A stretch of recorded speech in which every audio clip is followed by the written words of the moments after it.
Good evening, everyone. Assalamu alaikum wa rahmatullahi wa barakatuh. Eid Mubarak to all of you, and hope that you will have you had a nice holiday. It was a long holiday for us in the governmental hospital. Second thing is, I would like to welcome our two distinguished speakers today, Dr. Mohammed Saidam and Dr. Alessandro. Dr. Mohammed from Abu Dhabi and Dr. Alessandro from Dubai. Today we were going to speak about the migraine update and some basic science about migraine, etiology, needs, and then Dr. Alessandro will give us a touch on the changing the outlook of migraine prophylaxis and the new experience that we have with the new CGRP medication and others. I would like to, before we start, to inform all our attendees that if they have any Q&A, there's the Q&A box in the bottom, so they can deliver all their questions, which will be discussed at the end of the presentation. We hope that we will finish around 9:30. So, and there will be a CME hours, which will be sent within the next 2 weeks to all who register today with us in their email. Second thing, I would like to thank Novartis for arranging and supporting this type of activity, and we wish that everyone will enjoy tonight. So let us to start with our first speaker. Dr. Mohammed Saidam is an adult neurologist and clinical neurophysiologist from Mediclinic and Noor Hospital in Abu Dhabi.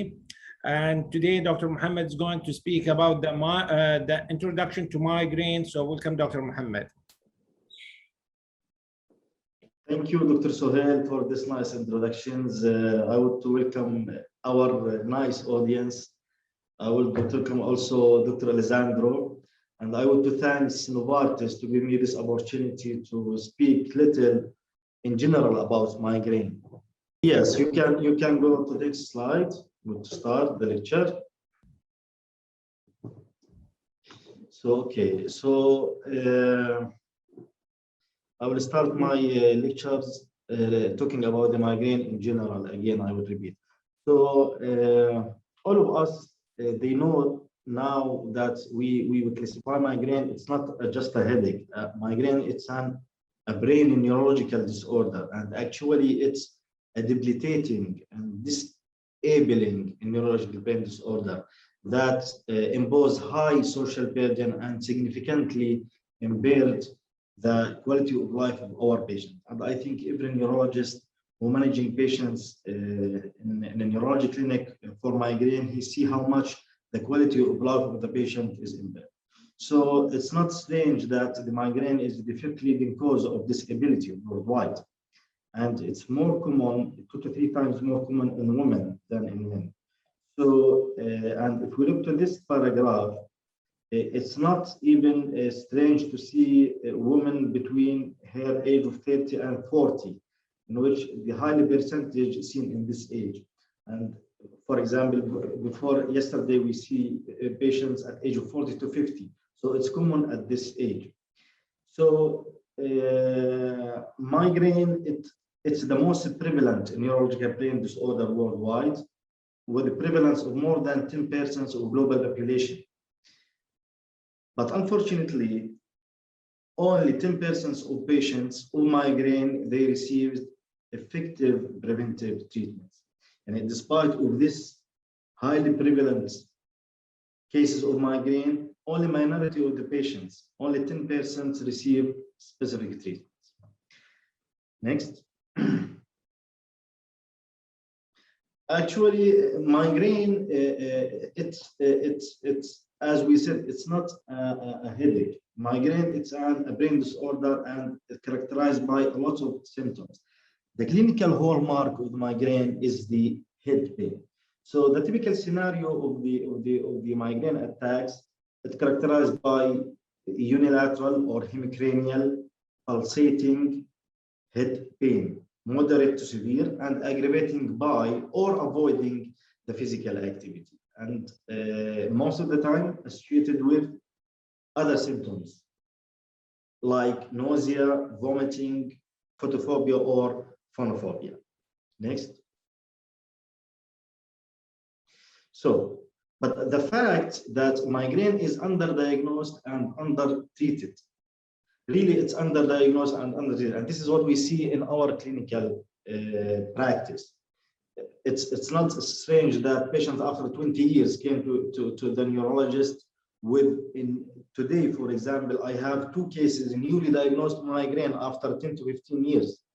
So 60% only of patients of migraine, or 60% of patients with migraine not diagnosed by healthcare professional, and about 50% of migraine patients, they are self-medicated. So why this happens? This happens because our healthcare professional, or in general healthcare professional, spend very limited training on headache disorder. For example, the healthcare professionals spend only 4 hours during the training on headache disorder, and the specialists spend only 10 hours on headache disorder during the training. One study in USA showed that only 50% of patients, they are using the over-counter medications only, and 30% of patients use the over-counter medications and other prescriptions. So unfortunately, only 1 out of 8 patients of migraine receiving preventive treatment from healthcare professional. Next. And this is clear in this paragraph that the migraine patient is underdiagnosed and undertreated. If we look to majority of this country in Europe, for example, in Germany, we will see that only 76% of patients, they're not receiving consultations for their migraine from healthcare professional. Only 12% of patients, almost 13% of patients, they receive consultation for migraine from the GPs, and 6.4% from specialists. So actually, in real life, the migraine patients, they are not consulted for their headache. They are not seen by specialist neurologist who has specialty in headache or has headache expert. So that's why our message in this lecture to our GPs and internal medicine audience, to please to refer any patients with headache to headache clinic or the neurologist for proper evaluations and management. Next. So now we'll talk about symptoms and differential diagnosis. Actually, we divide the migraine attack into 4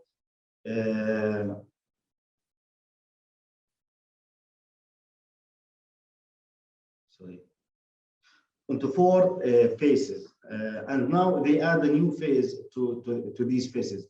We classify to prodrome phase, oro phase, headache phase, and postdrome. And now they add the interictal phase, which is the non-headache days. So we'll start with the prodrome phase. Usually this phase, even the patients, they're not aware about it. They become aware it if you ask only about these symptoms. These symptoms started a few hours to days before the headache. And from our clinical practice, the most common is the mood swing and psychological disturbance. Plus, they usually suffering from stiff neck and fatigue. Next phase is the aura phase. And this aura occurs in only 1/3 of patients with migraine. And the most common type of aura is the visual aura. Then we have sensory and have another type of aura, for example, the brainstem aura. And this aura usually preceded or accompanied the headache. And the maximum duration of this aura, it's 60 minutes. Sometimes if the aura is prolonged, we need to think about other differential diagnoses of migraine attack. And one type of aura, we call it brainstem aura. Migraine with the brainstem aura, that's the migraine or the headache preceded by a brainstem symptoms, for example, dysarthria or dysphagia, diplopia, cross-sensory symptoms or motor symptoms, and vertigo. And this specific type of aura, I want to just to give a comment that the triptans that we use for the acute attack treatment is contraindicated in this specific type of aura. So we need to be aware. The next stage is the headache, which is the clinical hallmark, is the head pain. And all of us know that the typical scenario of the migraine attack is a unilateral pulsating headache, aggravating or avoided by physical activity, and usually moderate to severe. But I want also to comment here that not necessarily the migraine should be unilateral or pulsating. Sometimes we see generalized headache and non-pulsating, but it's moderate to severe and aggravating by or avoiding the physical activity and associated with other symptoms like nausea and vomiting. So this is also a migraine. So not necessarily the unilateral pulsating only is a migraine. No, migraine can become in another different pictures. The post-drone phase from our clinical practice, also the most common is the fatigue and lack of concentrations and cognitive dysfunctions with stiffening. The interictal phase, this is what we also now, for me, I start to discuss with our patients that even in non-headache days or in the interictal phase, the patient with migraine is still suffering from symptoms. And the most common of these symptoms is the light sensitivity, sensitivity to light or sensitivity to sounds, even if they don't have headache. What we notice in our clinical practice also, the cognitive dysfunctions, the lack of concentrations, the lack of productivity, all of these are in interictal phase that occurs in patients with migraine even without headache. And this is very important, why we need to manage this type of patients properly. Next. So, as I said before, aura occurs in 1/3 of the patient. The most common is the visual. And also the visual symptoms or the visual aura come in different type. In my clinic, the most common is the zigzag line, as we see here, or the fog lights. And sometimes this aura even come without migraine, and we call it aura without migraine. So the zigzag line is the most common. Some of the patients, they describe it as a flashing lights. And I have 1 or 2 cases before 1 week, they have complete loss of vision, like monocular blindness. They lost the visions before or during the migraine attack. And actually, these patients refer to me from the ophthalmologist. So another point I want to add here that the other type of aura, we have the sensory aura, the second most common. Then we have motor, and we have, as I said, brainstem aura, and we have even motor aura. And it's not strange to see different type of aura. I have one patient, it has visual, she has visual and sensory and speech arrest as an aura before the headache. So it's not common, but it can be seen that to see a different type of aura in one patient. Next.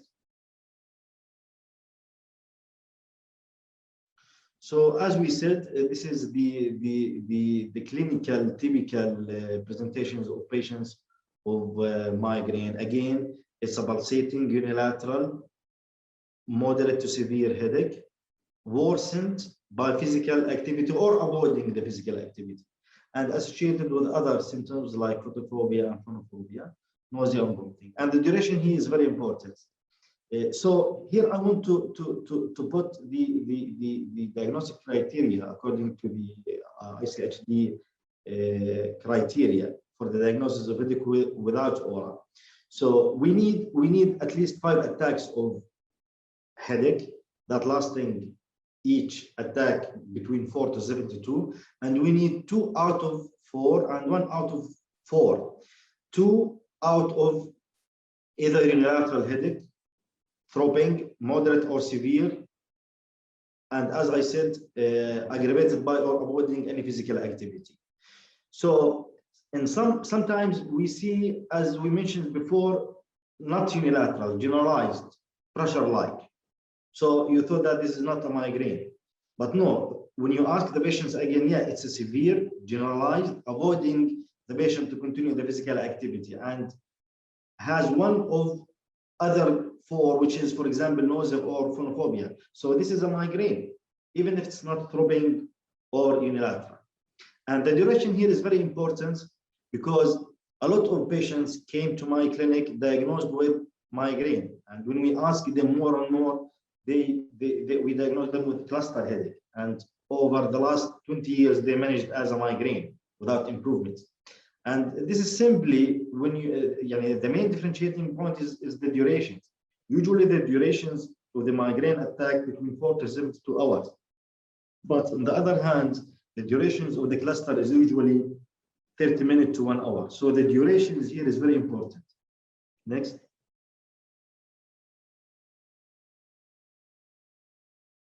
So what is the triggers or the common triggers of migraine? We have 5 most common triggers or triggering factor for migraine in my clinical practice. The most common is the stress. So almost 80% of the patients, when you ask him, yes, stress is the triggering my attacks. The second is the menstruation, especially in female, or the menstrual cycle. The third is the fasting, especially before 1 month we are in Ramadan. All of migraine patients, they become to the clinic with worsening of the migraine attack. Weather changes from hot to cold or cold to hot, and lack of sleep. These are the most common 5 triggers for migraine. Next.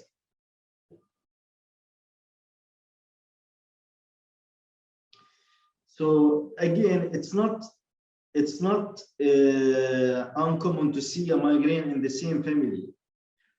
It's common to see migraine in the mother and in the daughter or in the sisters because it's carry a genetic predisposition. Again, the migraine is a clinical diagnosis, pure clinical diagnosis. You need to take a clear history, detailed history from the patients because there is no investigations, there is no blood test, there is no neuro image diagnose the migraine. Usually we use these other investigations to exclude the secondary cause of the headache or the differential diagnosis of migraine. Next. So here again, you see how much the migraine is significantly impact the quality of life. No one of us ask his patients regarding the other comorbidities, for example, the depressions. We will see the depressions in migraine patients. We will see most of our migraine patients, almost 50 to 60 patients of migraine, they have an anxiety plus depression, and we need to treat this anxiety and depressions. And most of the patients, when you treat the migraine properly by specific selective preventive treatments, they recover even from anxiety and depression. Also, again, the quality of sleep. They have poor quality of sleep and lack of sleep. And the productivity according to the PRO scores. As the migraine frequency increase, the PRO score is increased. The PRO is the patient reported outcome. So this means that more frequency of migraine days or attacks, more disability. Next. So now we'll come to the management of the migraine. Next. And this is a very important point, actually, I want to discuss. When we see patients in our clinic, we explain to him in details. It's very important to make your patient part of your management's plan and the management. Explain to him in details what you want to do. What is our goal? Why we give him preventive treatments? Why we give him this type of treatments and not this? So for me, I said to my patient that my main target or my goal is to improve your quality of life and retain you back to normal life and active. And when he heard that this is my goal, he comes smiling and he became very happy.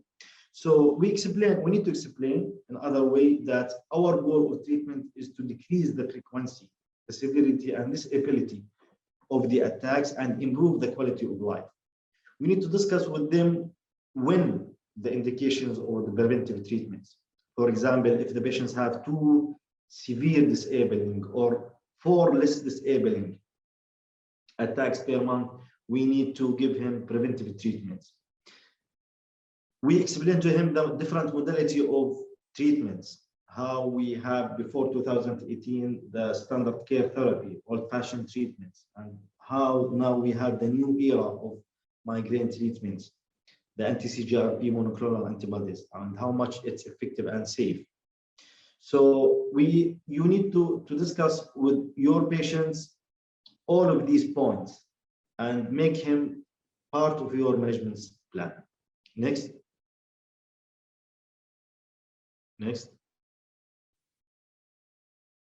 Okay, so we have 2 main types of treatments for migraine. We have acute abortive treatments and we have preventive prophylactic treatments. Also, acute treatment is subdivided to non-specific and specific. Non-specific like nonsteroidals, opioids, and we have the specific like triptan and Gabent group, lasmiditan now. And it's important, we as a neurologist and headache expert, we explain to the patients that my goal of acute treatment is to make you pain freedom within 2 hours, not to keep you suffering all of the day. So you need to explain to your patient that this is my target, to make you pain free. The second type of treatment is the preventive prophylactic treatments. And as I said before, we have the standard care of therapy before 2018, and we have the new modality of treatments, monoclonal anti-CGRP treatments. Let us to start when the preventive, what is the indications of preventive treatment, which is very important when I need to start preventive treatment. So the first indication is if we have a lot of indications actually. If we have 2 severe disabling or 4 less disabling attacks per month is an indication. If we have history of medication overuse headache, which is very common in migraine patients. If the acute treatment is failed or contraindicated. If we have severe disabling migraine attack like hemiplegic migraine or migraine with the brainstem aura, or the patient preference. I discuss with my patients, for example, I have patients, they have 1 attack per month, but this attack is lasting 7 or 10 days. We discuss the opportunity of the new modality like anti-CGRP. So this is the indications. When we consider that the preventive treatment is successful, we consider that the preventive treatment is successful if achieve 50 or more % reductions on monthly migraine days within 3 months. Okay, so next.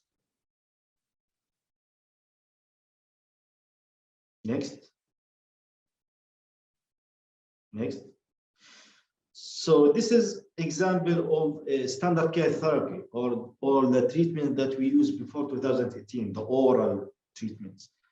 We have different types of non-specific treatments like tricyclic antidepressants, beta blocker, and anticonvulsants. And as we said, our cornerstone of treatment is the reductions of monthly migraine days. These agents, in this way, they decrease the monthly migraine days 3 to 4 days per month. On the same side, or on the other hand, they have a lots of side effects. And all of us know that the tricyclic antidepressant, for example, is causing weight gain and the sedation, dry mouth, beta blocker causing postural dizziness, hypotension. Anticonvulsant, for example, like Dipakine or Tobamax, causing cognitive dysfunctions and hair loss with tama. So we have low efficacy but high side effects profile. Next.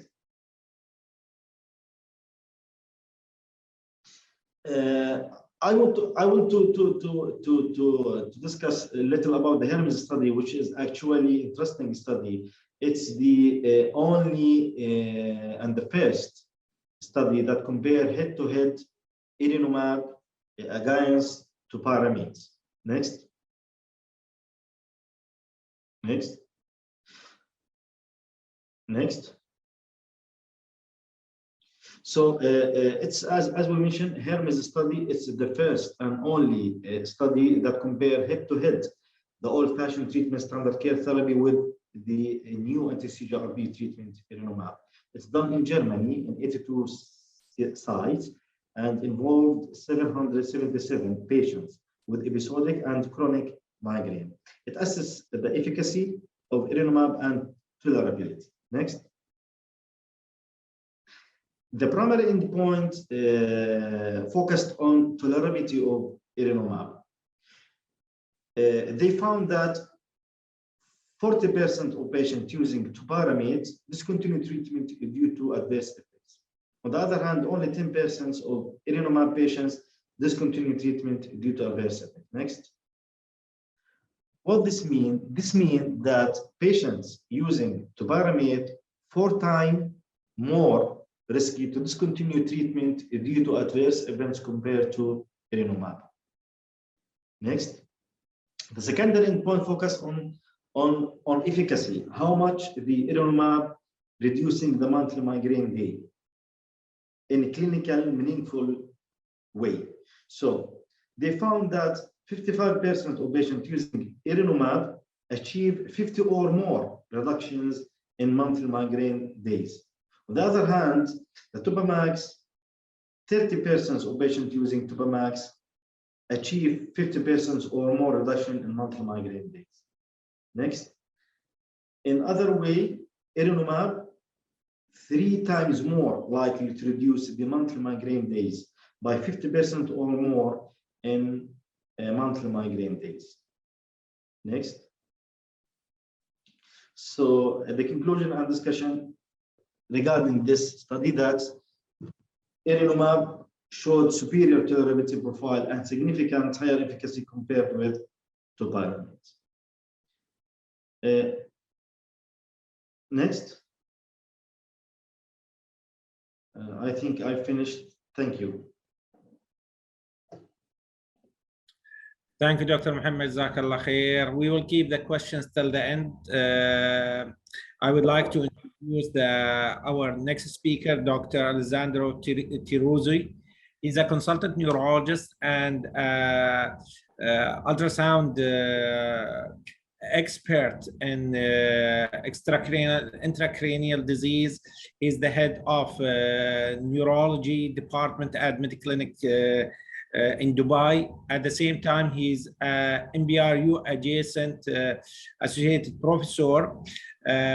Dr. Alessandro has a major experience in migraine and headache disease, and today he's going to speak about and update us about the prophylaxis in migraine headache. Please, Dr. Alessandro. Good evening. Salam alaikum to all the audience. Dr. Suhail, thank you for the very kind words and nice introduction. And my compliments to Dr. Mohammed for the beautiful lecture and review on migraine and pathophysiology and treatment options. Now we are going to talk about the changing the outlook of migraine prophylaxis. So let me share my screen. This is my conflict interest. So what type of real world data is being published? Because now we have become quite accustomed to and comfortable reviewing the data from the clinical trials. But what is going on around the world from the colleagues in the big headache centers and what kind of data have been published around the world? As you can see here, there is quite a lot of research activity going on around the world. We've got more than 20 publications and trials just published in the US, and nearly 30 publications that are addressing in Europe, for example, not only effectiveness and safety and tolerability, but also quality of life, functional outcomes, and dose and route of administration of these monoclonal antibodies, and also many other clinical trials published in the rest of the world, in the Middle East, in the UK, and in Australia. But what is real-world evidence, and why is it so important once we already have clinical trials? Well, real-world evidence is the clinical evidence regarding the usage and the potential benefits or risks of a new medical product derived from analysis of real-world data. So not just based on the pivotal trials published, for example, in the registration of the molecule, but it's a real test on the field, on the stage of the effectiveness and safety of a molecule. We know that from clinical trials, we get information about the medical product in a highly selected and highly selective patient population. They are very, very specifically selected cases. We know that you are looking at data, testing a medical product in a very controlled setting, and usually for a very specific and somehow limited period of time. It can be 3 months, can be 6 months, typically. But instead, when we look, and this is why we need also real-world evidence, we want to check and verify and assess the medical product in a more clinically diverse setting with a more clinically diverse patient groups. Patient can have more obesity, can be have undergone under surgery. They can be, for example, under different medication and different other drugs that can have drug-drug interaction, for example, and will change the potential scenario of the response to our new molecule that we are testing. And also real-world data allow us to evaluate longer-term outcomes, safety, quality of care, and potential barriers to the use of this new agent and this new drug. So real-world evidence and the data from randomized clinical trials are mutually complementary. Both real-world evidence and randomized clinical trials can help define treatment's absolute values and its value relative to alternative and different option interventions. So basically, they supplement and complement each other for the best medical advantage, which ultimately leads to the best advantage for our patients. So let's look in the details in a few more trials based on real-world evidence. Let's talk about effectiveness of CGRP monoclonal antibodies in real-world data. So how do they really perform in real-world evidence? I want to show to you, discuss first this excellent trial and very, very interesting one that was published in 2021 by the Italian colleagues from San Raffaele Center of Milan. Actually, it's a multicentric trial. The patients, 372, early study, early is the name of the trial, were enrolled across the most important headache centers across Italy. Patients were treated with Erenumab, 70 milligrams once monthly, and they could have been also escalated to 140 milligrams in selected cases when, for example, there was not enough response on 70. And interestingly, these patients were all patients who already failed 3 or more anti-migraine conventional, let's say so, preventive medications. So they should have already tried at least 3 of the standard of care molecules before being enrolled in the trial and being treated with Erenumab. And actually, these patients were all high-frequency episodic migraine or chronic migraine cases. And as you can see on the left-hand side, the response rate in high-frequency episodic migraine, which were 103 patients, showed that 50% response rate, the light blue, the azure column, was easily achieved in 4 weeks in nearly 40%, 8 weeks in 45%, and at 12 weeks, nearly 60% of the patients, again, high-frequency refractory patients, were able to achieve 50% response rate.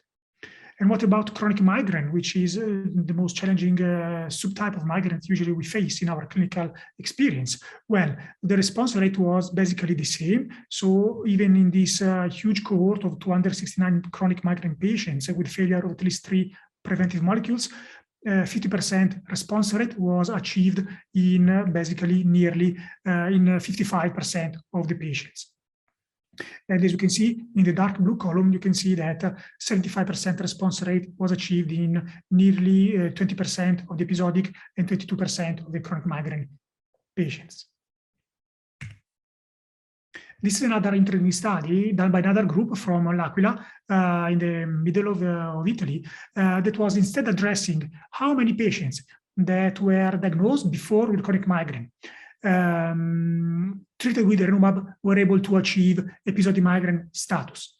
So they enrolled 155 patients. They were observed, of course, for 3 months preceding the Erenumab treatment. They had to fulfill all the criteria from the International Headache Society for chronic migraine. And then they were treated and followed for at least 6 months of follow-up after starting the treatment and after starting the enrollment in the trial. As you can see on the left-hand side, at the baseline, of course, all of them were chronic migraine cases, 100%. But month after month, you can see that the blue column started shrinking down, becoming smaller and smaller, because the patient started converting from chronic migraine to episodic migraine. And as you can see on the right-hand side, in dark red, low-frequency migraine, in orange, the intermediate frequency migraine, and in yellow, the high frequency, but still episodic migraine. And as you can see, the results of the study clearly show that only 31.9% of the patients were still chronic migraine at the end of the 4 to 6 months treatment trial. 68% of the patients were able to revert from chronic migraine to episodic migraine status, which means 2/3 of the patients treated. And this was, again, a really groundbreaking result. In Germany, they published another trial on Erenumab 70 milligrams. Over 100 patients were considered highly refractory.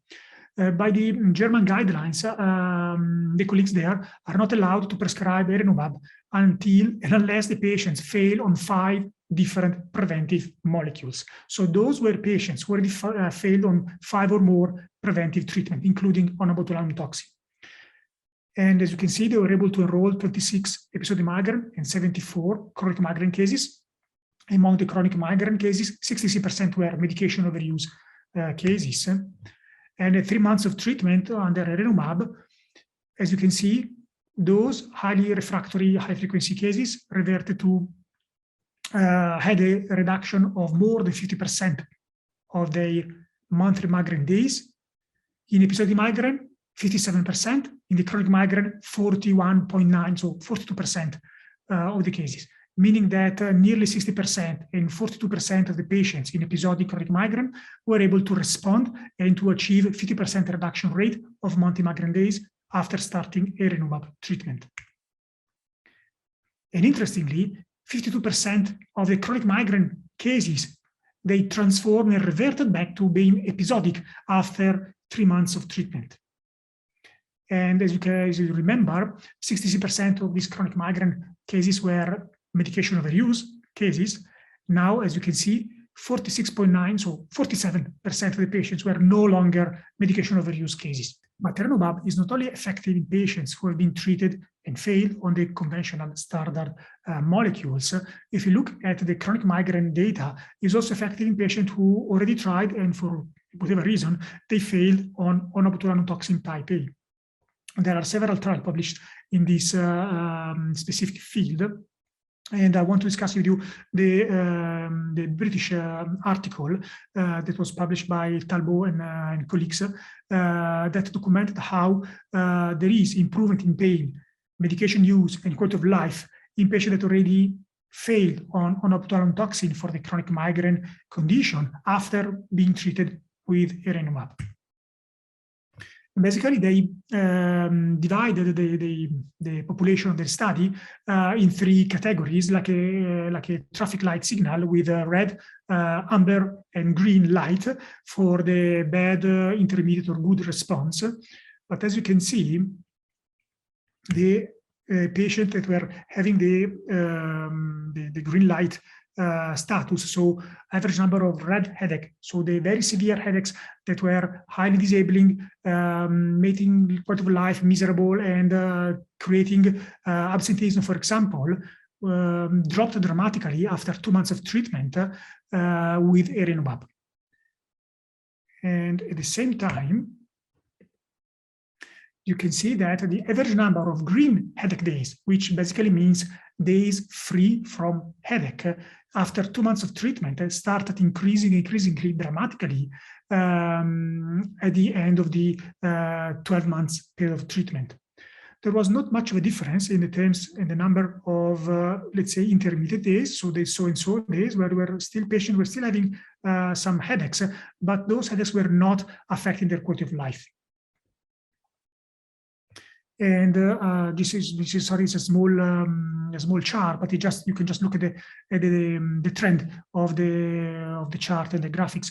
You can see that all the scales for quality of life, disability, or severity of the migraine, they showed a dramatic drop in their scoring after 2 months of treatment in all categories, in all items, from pain, disability, HIT6 scoring scale before starting and after starting the treatment.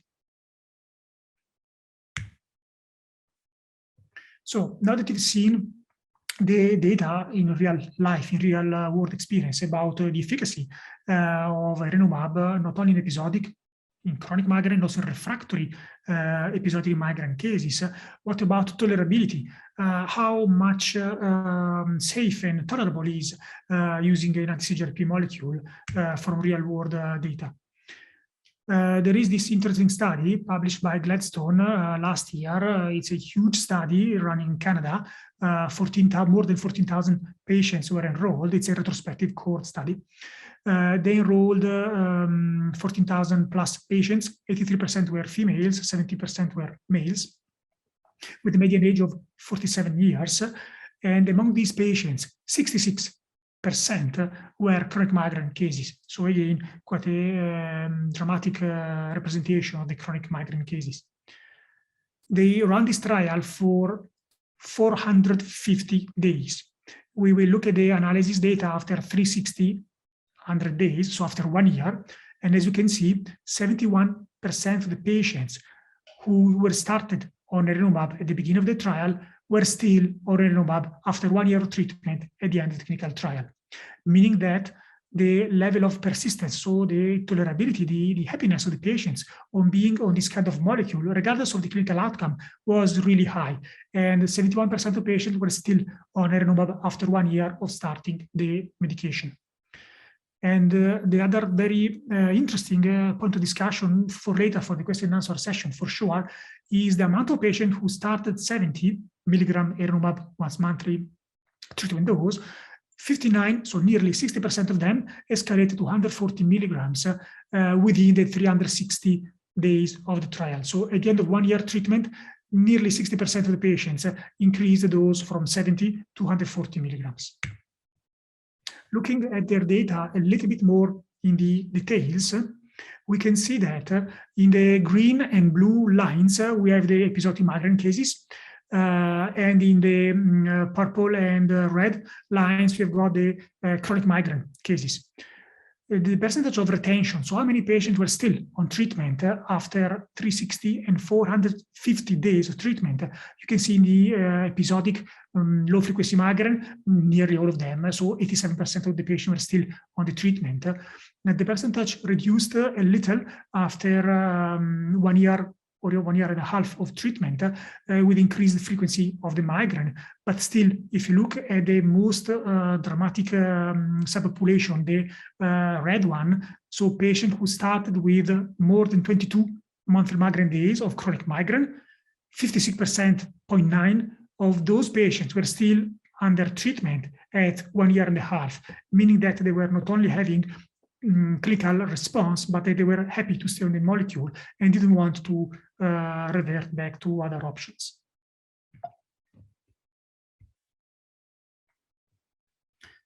And this is a very interesting hot topic again of discussion, probably for later, is when to interrupt the treatment with the anti-CGRP molecules. So we started the treatment, patients are happy, and after 3 months, 6 months, 12 months, what to do? How long are we supposed to continue?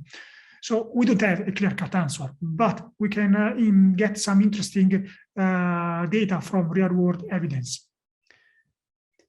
First, I want to show to you this trial. It is a real-life cohort study run in Switzerland, headache clinics in Switzerland. 52 patients were enrolled. they were treated. So these patients were episodic migraine or chronic migraine cases. They were treated with anti-CGRP monoclonal antibody for 12 months. So all received at least 1 year of consecutive and continuous treatment with anti-CGRP monoclonal antibodies. And then the data were collected. The majority of these patients were females, 90% were females, and only 10% were males. Average age 48, and the patients with chronic migraine status were 40%. So, if you look at the monthly migraine days at the baseline, there were 14 plus minus 7 and 20 monthly migraine days in the episodic and chronic migraine groups. But look at the highlighted in green line. Monthly migraine days after 1 year of treatment, they dropped in the episodic migraine from 14 to 5, and the chronic migraine from 20 to 5 monthly migraine days of treatment, which is an excellent result. And then what they did, they discontinued the anti-CGRP monoclonal antibodies treatment. And after 1 month of interruption, the monthly migraine days started increasing. They went up to 8 and still 5 plus minus 3, the chronic. And month 2, they increased to 9 and to 8. And after 3 months of discontinuation of the antibody, they increased to 12 and to 11 monthly migraine days in both categories of episodic and chronic migraine. And then what they did, they started again the anti-monoclonal antibody they were taken before.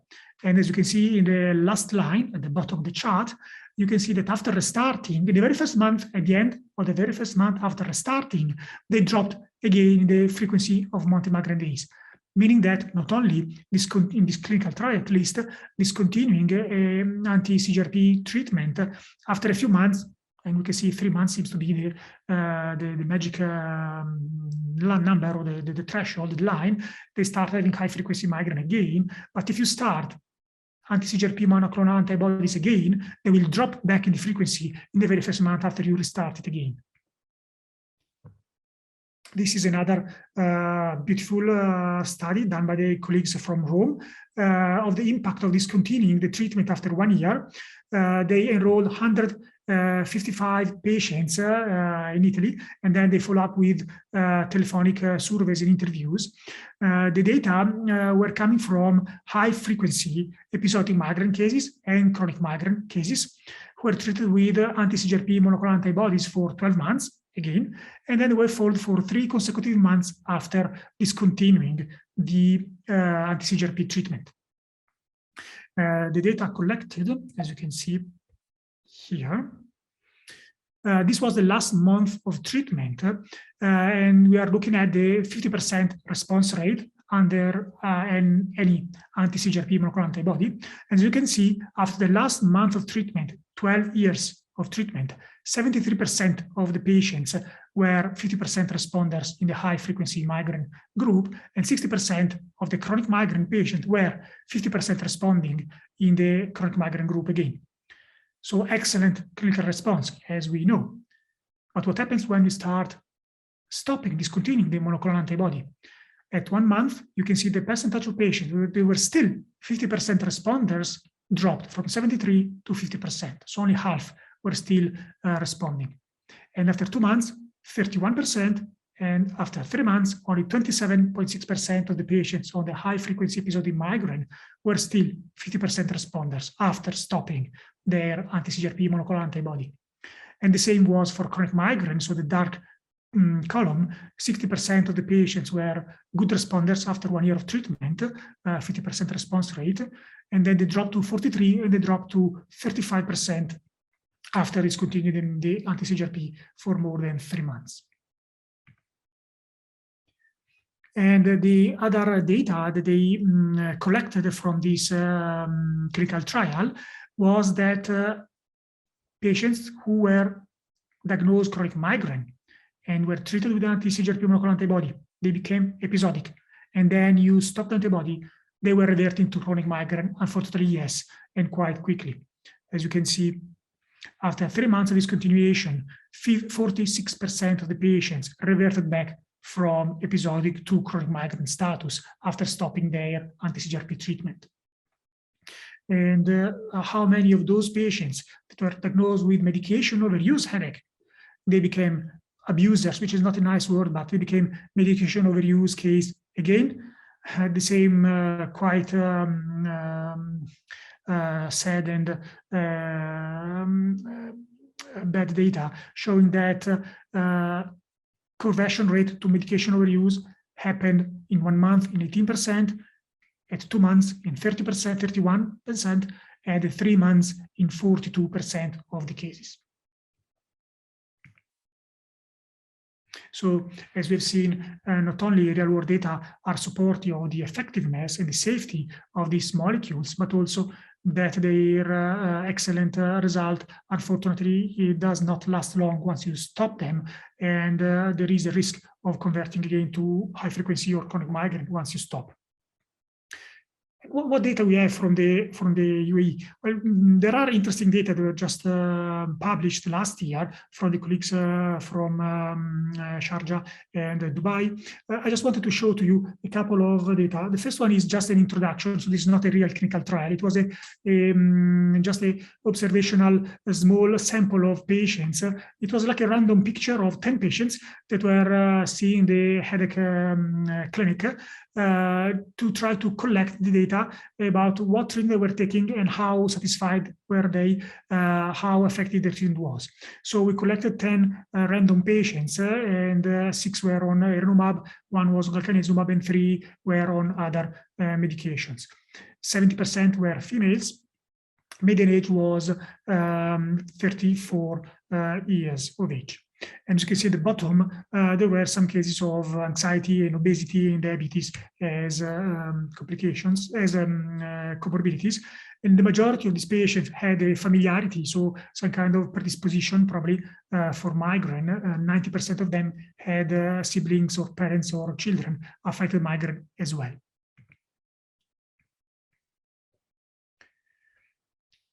So duration of migraine was 1 to 10 years for the majority of the patients, and 20% were chronic migraine and 80% were episodic migraine. So this is just to summarize the comorbidities and the duration of migraine. It was mainly 1 to 5 or 6 to 10 years. After starting a preventive treatment, you observe a change from the baseline, considering all types of monthly migraine days, dramatic reduction, both in episodic at the bottom and in chronic migraine at the top. And most of the patients were, this is the duration of the treatment they were taking, on a preventive medication for 1 to 3 or 3 to 6 months of treatment. These were the subtypes of preventive medication they were taking. And so the majority were beta blockers or antidepressants for the non-anti-CGRP. And interestingly, the number of prior prophylactic treatment already tried and failed was 2 drugs in 25% of the patients and 3 different molecules in 50% of the patients. What was the level of satisfaction? Overall speaking, 70% in green were happy about the treatment they were taking. 30% were not happy or somehow dissatisfied by the treatment they were taking. The reason for dissatisfaction mainly was either because it was only giving relief to the symptoms, but partial relief, and because of the cost, because it was too expensive. And as you can see, instead, the reason to be happy, to be satisfied about the treatment they were taking was, well, most of them were happy because of the reduction of the symptoms, because of the ease of use, and because of the lack of side effects. The reason of discontinuation of prior treatments was because either it was not working well enough or because it was not working at all. And then we published instead real-world data last year, and this is the last study that I want to show to you. We enrolled 91 patients. It was a retrospective single-center real-world study. We enrolled 91 patients at the Headache Clinic, Mediclinic City Hospital that were treated with 70 milligrams once monthly Erenumab eventually escalated to 140 milligrams as decided by the clinician. The trial, the observational period of the trial was 6 months of treatment. And we enrolled 36% of patients with episodic migraine and 64% of patients with chronic migraine, including also medication overuse migraine as well. Our data showed that 80% and 69% of patients were able to achieve, respectively, 50% reduction rate and 75% reduction rate in monthly migraine days at 6 months of treatment. Not only, but also 84 and 50% of the patients with chronic migraine and medication overuse migraine achieved 50% reduction in monthly migraine days after 6 months of treatment. Age and ethnicity were positive predictive factors for response to Aimovig, apparently, from our data at least. Aimovig had significant effect in treating all subtypes of migraines with early onset and rapidity of action. Just to summarize our data, basically, as you can see, the clinical relevant reduction, so more than 50% response rate, was more easily observed in patients a little bit older as age category. And again, interestingly, we had a higher percentage of responders in Asian and European patients compared to Middle Eastern or Gulf region inhabitants. And instead, there was no real difference in terms of prediction of good response or bad response comparing episodic migraine, chronic migraine, or medication overuse migraine. So regardless of the subtype of migraine the patient were having, they all responded very well. And just to summarize, in our cohort of episodic migraine, 50% response rate was achieved in 88% of the patient treated. And looking at overall response, episodic chronic migraine, 80% of the patient achieved 50% response rate. And not only 50% response rate, but 75% response rate was achieved in 69% of the patients. So go to the conclusions. From real-world evidence, Erenumab proved to be as effective and actually even more effective than what we saw in the randomized clinical trials, proved to be safe and well-tolerated even with prolonged use, and proved to be effective not only in episodic migraine, but also in chronic migraine and in refractory migraine that failed on several, 3 or even up to 5 different preventive medication tried before.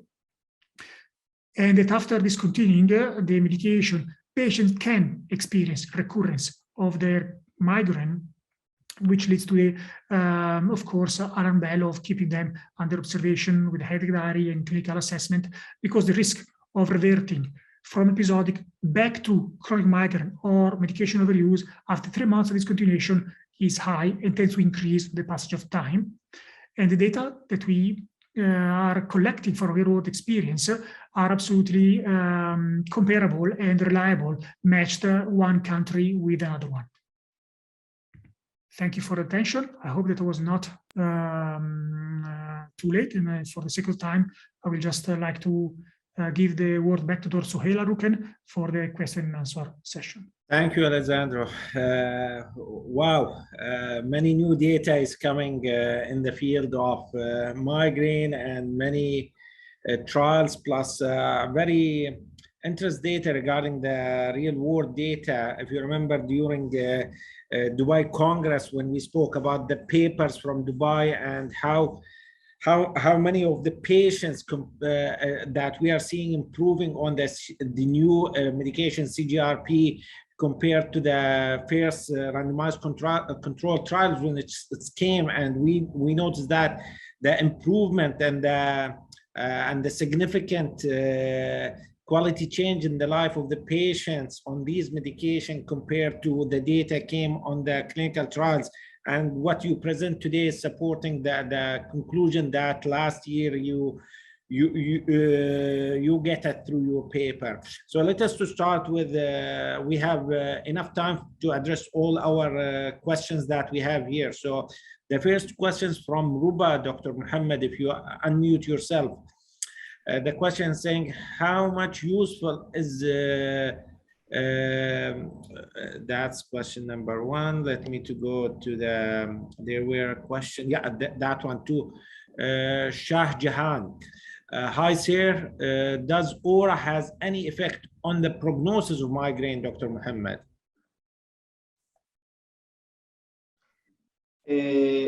Actually, what several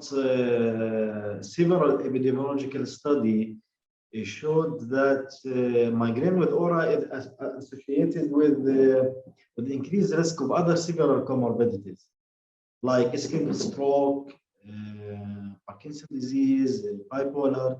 So answer is yes. The prognosis is more worse in migraine with aura than without. Interesting. Dr. Alessandro, do you want to add something about the prognosis of migraine and sorry, the aura regarding the prognosis of migraine? So I totally agree with what Dr. Mohammed was saying. We know that patients with migraine with aura are at high risk of cerebrovascular disease, specifically and especially for females with oral progestinic, oral contraceptive, or smoking habits. If instead we look at the response rate of migraine with or without aura, with the monoclonal antibodies, there is no difference. So migraine with aura does not anticipate a worse response with the anti-CGRP monoclonals. They will respond amazingly well, I would say, with all the monoclonals, regardless of being with or without aura. So as you mentioned regarding the oral contraceptive, there's a questions from Castello. Can birth control pills worsen migraine since hormone can cause migraine to women? Is there any contraindication or a risk with that one? Alessandro. So oral contraceptive does not by itself worsen migraine. What can do is that can somehow cluster up the migraine attacks in the week of suspension. So the patients can experience much worse migraines when they stop the oral contraceptive because they drop in the estrogenic levels in the blood, in the plasma. But is not given for granted they can get worse. Actually, for example, we do treat certain cases of migraine, especially the menstrually related or the pure menstrual migraine when they're very disabling, putting those patients or oral contraceptive, for example, with a patch, and we keep them for 6 months continuously without menstruation to try to rebalance the hormonal status. But first, we have to be sure that you are not having a case of potential thrombophilia. So it's better to screen those patients for prothrombotic conditions because they've got migraine with aura, and then you start them on oral contraceptive.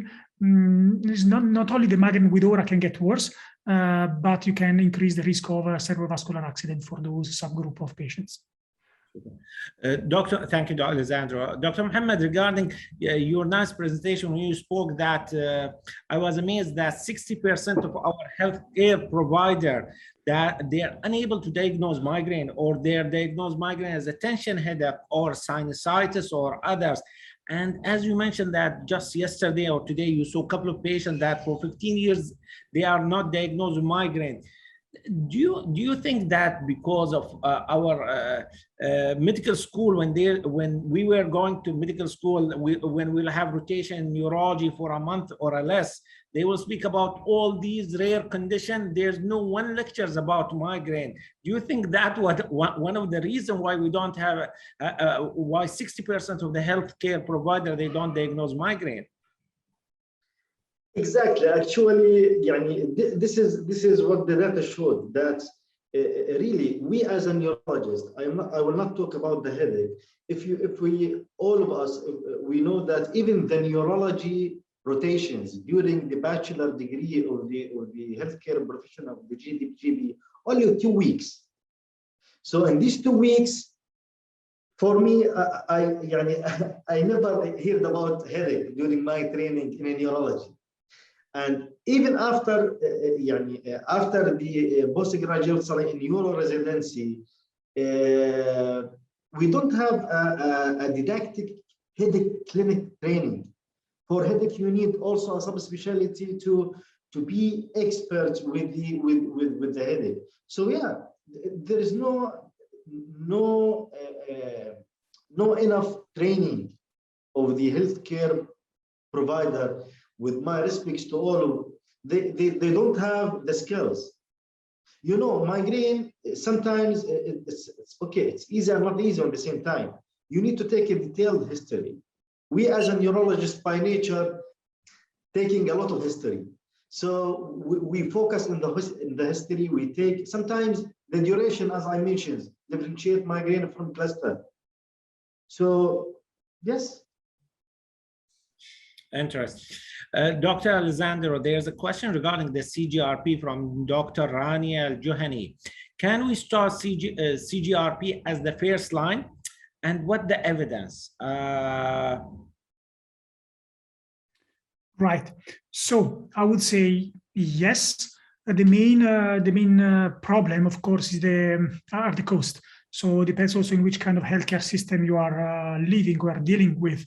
The main issue could be the cost. All the international guidelines, US, UK, and European, they do deal with this kind of motivation, putting like the line of failure of 1, 2, or 3 preventive medications. But looking at the molecule profile itself, looking at all the monoclonal anti-CGRP molecules, they can be used as first-line treatment. I would say absolutely yes. Especially if the patient is experiencing a high-frequency disabling migraine with a significant impact in the quality of life. If we want to achieve a faster response, usually the first month or actually in the first week of treatment, anti-CGRP will give this result with a very minimal level of side effects, excellent tolerability, and great level of patient and doctor satisfaction at just a couple of months of treatment. And from our experience, we had a good number of patients that we start CGRP as the first treatment in these patients. I had young patients in their early 20s or in their 40s, and they're doing great with that. So, and there's another question also regarding it's from she didn't he or she didn't put the name, but the patient is saying one patient used Emgality, the other type of CGRP, for 2 months. Then patient has been shifted to Aimovig or Erenumab by another doctor. The patient had a reaction on the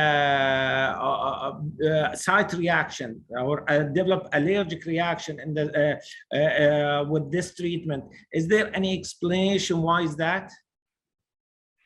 Well, no, I mean, the recipients are different. Of course, the preparations are different. So there can be different reasons. Unfortunately, we do know that local site injection reactions are quite common. I mean, are very rare side effects, but among the side effects, the injection site reaction are the most common ones. 4 to 6% of the patients can have it from clinical trials at least. But then, of course, if you have a proper, truly and true allergic reaction, that is different. And this is a reason to discontinue the molecule, and of course, not to start it again. But the reason why this happened with one molecule and not the other one, of course, there are different pharmacological products, and it's possible that you can have an allergic reaction to one and not to another one. Actually, if you allow me to comment, Dr. Suhail, actually, the opposite should be happened. That you said that the Emgality and she shifted to Aimovig, and with Aimovig she developed a local site injection reaction. Usually, from my clinical experience, to answer the audience, that usually the local site reactions occur more with Emgality rather than Erenumab. Why? Because as Dr. Alessandro said, the content of the drug itself. Erenumab, we know that it's a fully human product. So the risk of local site injection reactions is very rare. Even for me, I never see. I see it in Emgality because it's humanized. So the contents of the drug play an important role in this. And the opposite should be happens, not when you shift to Emgality to Erenumab. When you shift from Erenumab to Emgality, the risk it increases. There's a question, thank you, Dr. Mohammed Alessandro. Regarding the example during your talk, Dr. Mohammed, you spoke about one patient had a severe aura with lose of vision. So the question came from Amin.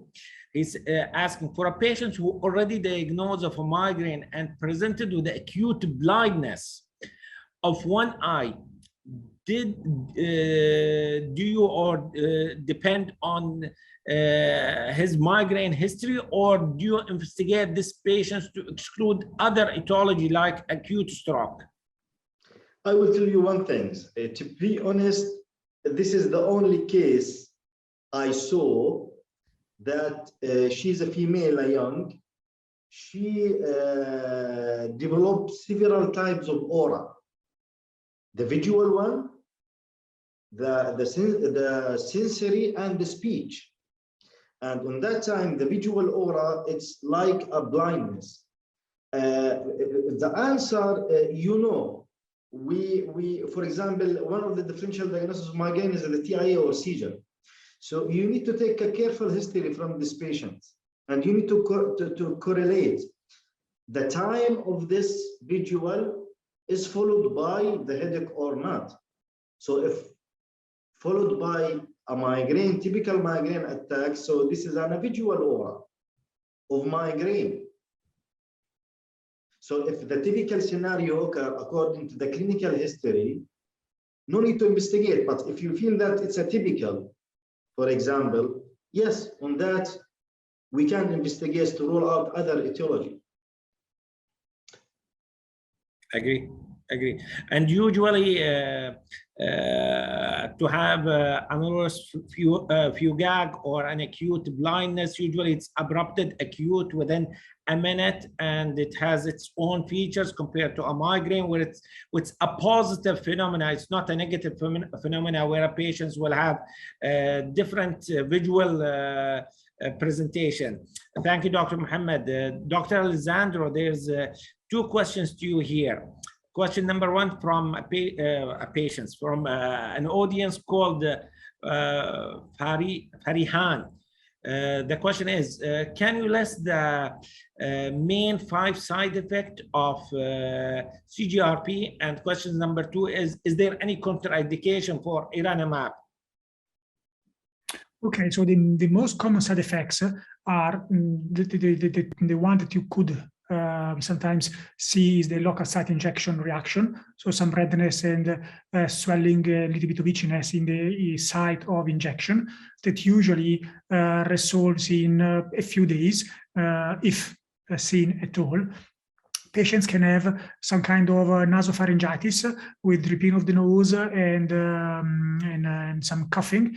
They can have pain in the local, in the site of the injection, and sometimes they can experience muscle pain. And constipation is the other commonly reported side effect from clinical trials, with mixed results from the real world data. In some centers it was documented more than the clinical trials, in other less. But constipation is a potential side effect of anti-CGRP monoclonal antibodies, and this is something you better ask and you monitor after starting the patient treatment. Most of the times it's mild and can be managed with the change the diet, the water intake, the amount of fibers they're eating, just with quality of life and lifestyle measures. But has to be at least double checked and verified every here and there. And then the second question was, sorry, for any contraindication for CGRP in general? Well, I would say allergic reactions, of course. If you already had allergic reaction once, of course, that's a contraindication. And pregnancy, because they are not approved for pregnancy treatment. Probably these two. There are no, actually there are very reassuring data in terms of cardiovascular risks, so can be used also in patients with cardiovascular risk, different to other molecules or triptans. I would think about these two. Okay, excellent. We have almost 10 minutes and the questions keep coming. So there's a questions to Dr. Mohammed from, my questions to Dr. Mohammed from Diane. Does physiotherapy session for the neck help lowering the frequency of migraine attacks? The answer is yes. The answer is yes. We actually, me personally in my clinic, with the new modality of the treatments of migraine anti-CGRP, I'm not commonly used the physiotherapy, but one time we went to outside the UAE. They managed the patients of migraine as a total. So yes, physiotherapy, it can help in reducing the frequency of migraine and severity. Rehabilitations, physical rehabilitation. Super. There's a question from Mr. Bag. He's asking, can migraine headache induce seizure?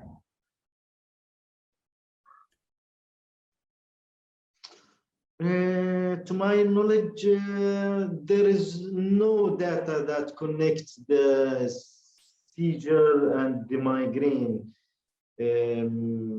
For my knowledge, it's no. Yeah, usually it's not bang, except if the patients had a secondary complication, which we call it complicated migraine. So if a patient had a complicated migraine like ischemia or a bleed or other features of complicated migraine, yes, but 99.9 it's not inducing seizure. There's a question to Dr. Alessandro from Khulud Hassan. She's asking, can we use the new treatment like Erenumab and others monoclonal antibodies in other type of primary headache? Nice question. So for Erenumab, the answer is no. There are no trials published at the moment in other different primary headaches. You can use it across all the spectrum of migraine with aura, without aura, chronic migraine, episodic migraine, menstrual migraine, but not outside. Instead, for galcanezumab, there are data and we have trials that documented efficacy also in cluster headache. So is also registered and approved for cluster headache prevention treatment.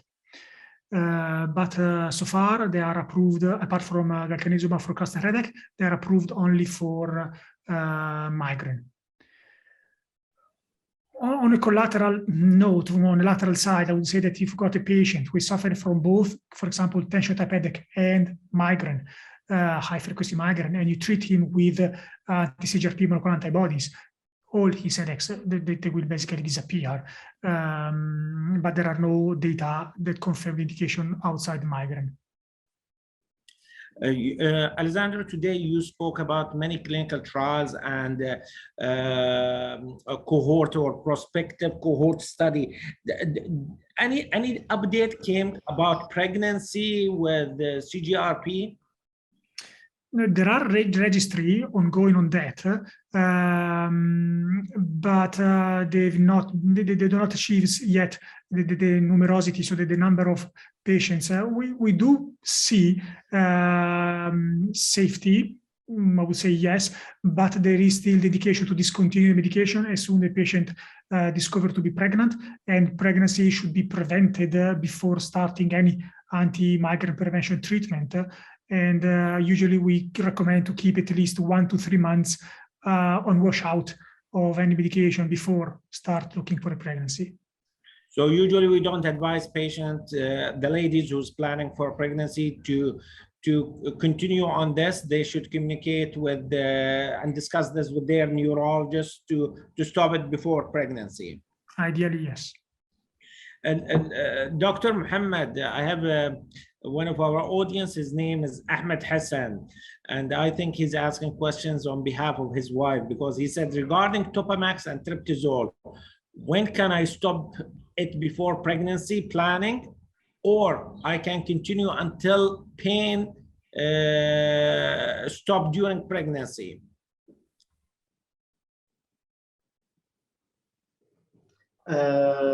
Regarding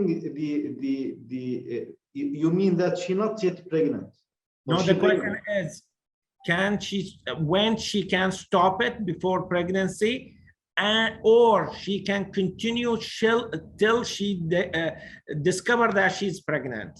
So stop it 2 weeks, 3 weeks, 1 month before pregnancy, or no, when you will notice that you are pregnant, stop it for Topamax and Triptizol.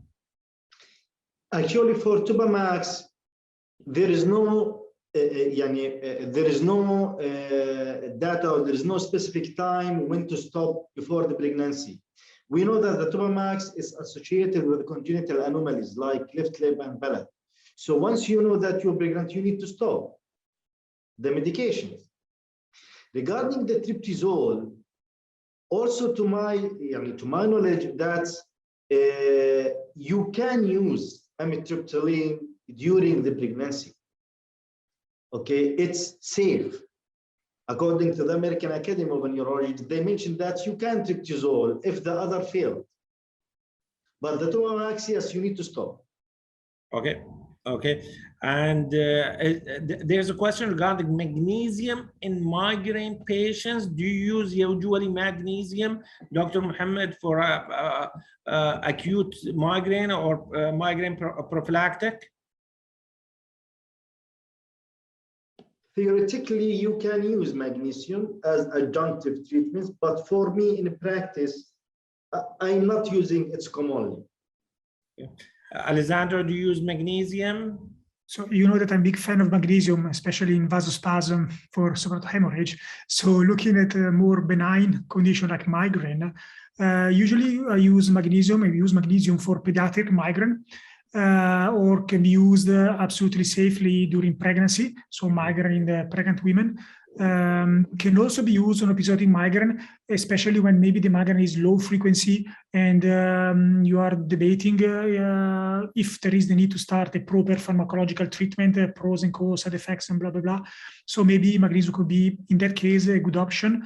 Usually we give magnesium oxide from 400 to 600 milligrams per day, usually divided in 2 doses, like 200, 200, 250, 250. And the magnesium sulfate should be given IV for the acute stage. I've not been using this since a long time, honestly. We're using this for the medication overuse patient that need to be admitted to give detoxification with Botox. We were admitting them with magnesium IV 1 or 2 grams plus valproate, for example. But nowadays, since we started monoclonals, I haven't used it anymore, honestly. As you mentioned, thank you, Alessandro. Thank you, Dr. Mohammed. We have 2 minutes more. There's a question from Reyes. He's asking, can we use Botox for a migraine patients, Alessandro? Well, absolutely yes, as long as it is chronic migraine. At the moment, this is the approved indication since more than 10 years, actually, for from the FDA. Even if there are ongoing trials to demonstrate the efficacy and so to achieve the approval for episodic migraine, at the moment is not. So can be used for chronic migraine, yes. But only for chronic migraine as per International Headache Society criteria classification. Super. You presented one of the paper, Alessandro, regarding the doses of Erenumab 70 and 140, and you know that patient, that paper noticed that around 50 plus of the patient, they went to the higher dose. So usually, which dose do you start your patients, you and Dr. Mohammed? Is it the 70? Is it 140? Both of them are single pen, both of them almost the same cost, and or do you leave it for the patients? How do you approach your patients regarding the doses? So in the beginning, I was starting all the patients on 70, and when they were, for whatever reason, not having a satisfactory enough response, I was escalated to 140. Honestly, nowadays, I'm starting most of them straight away on 140, and the patient do really well. I never had the necessity to move to a different anti-CGRP while on 140. Instead, on 70, I had cases that either had to shift to a different anti-CGRP or to escalate to 140. And in terms of side effects or tolerability and cost are absolutely the same. So in my practice, I tend to use 140 most of the times. Interesting. Dr. Mohammed? Actually, from my experience, yes, with Erenumab 70 and 140, when you hit the migraine fast and early, your patients become more satisfied. So with my experience, I used 70 before, and after that we use 140. So to be honest, now I start 140 from the beginning. Interesting. especially with the presence of the other modality of treatments like galcanezumab and eptinezumab.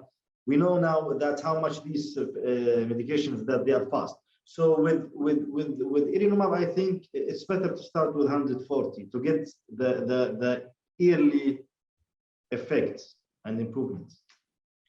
So to conclude here, thank you for both speakers. Today, Dr. Mohammed discussed with us regarding the migraine burden, the presentation of migraine, the different features of migraine, and he told us that around 13% of general population, adulthood, they are having a migraine. Almost 60% of the patients who's presenting to their GP, they will be maybe wrong diagnosed with other secondary cause of headache. Migraine is a disable. It's #1 causing of disable in the adulthood. Migraine is very common disease. Migraine is a neurological disease, and there's a new treatment for that. Then Dr. Alessandro spoke about the new approach and treatment regarding treating migraine. There's a new medication which can help to control the burden of this disease and to change the quality of a patient with a migraine. As he mentioned that almost 60 to 70% or more of the patients who start on the new treatment can have a better quality of life with less number of the attack. Usually the treatment is taking for a couple of months to a year, and many of the patients over the last 3 years, as the medication available in UAE, they have been doing great with this type of medication with minimal side effect. At the end, I would like to thank both Dr. Mohammed Saidam and Dr. Alessandro Terruzi for their presentation today and for their input. Dr. Mohammed and Dr. Alessandro, anything to add at the end? We have 1 minute. Mohammed. My message to the audience that we are in a new era of migraine treatments. We are in an era of anti-CGRP. They are very effective with very low side effect. So we need to use these medications in underdiagnosed, undertreated patients. So I highly recommend from my clinical practice to the GPs, to the internal medicine, to any patient with headaches, refer it to neurologist and headache clinic. For the patients, you will help him to get the proper treatments and evaluations. And as we see how much the migraine is disabling disease. So, and you see how much the percentage they are non-diagnosed. So my message to audience is to refer. We need more referral of headache patients to the expert clinic. Dr. Alessandro. Totally agree, 100%, Dr. Mohammed. And really the beauty of these molecules, the dramatic impact they can have on the quality of life of the patients, they are really game changers. You cannot consider going back to old generation molecules. When you start those patients, they don't want to go back because they forget about migraine. They forget about how life was so bad before. They can spend time with their family, with the spouse, with the kids. They can go to the park and do homework. They go to the cinema. It's really, really a great and amazing impact that we can have on our patient quality of life. And really, we need to increase the awareness of the availability of these options and increase the possibility and the access for the patient to be eligible for these molecules because they are safe, effective, and absolutely well tolerated. And they can really make a big difference for our patients. At the end, I would like to thank all our audience. I would like to thank Novartis for arranging for this. I would like to thank Shada and MCO for helping and supporting us for this webinar. And at the end, I would like to thank our 2 distinguished speakers, Dr. Mohammed and Dr. Alessandro. Thanks for being with us today. Thank you. Thank you. Marsalama. Good night to everybody. Bye-bye. Okay.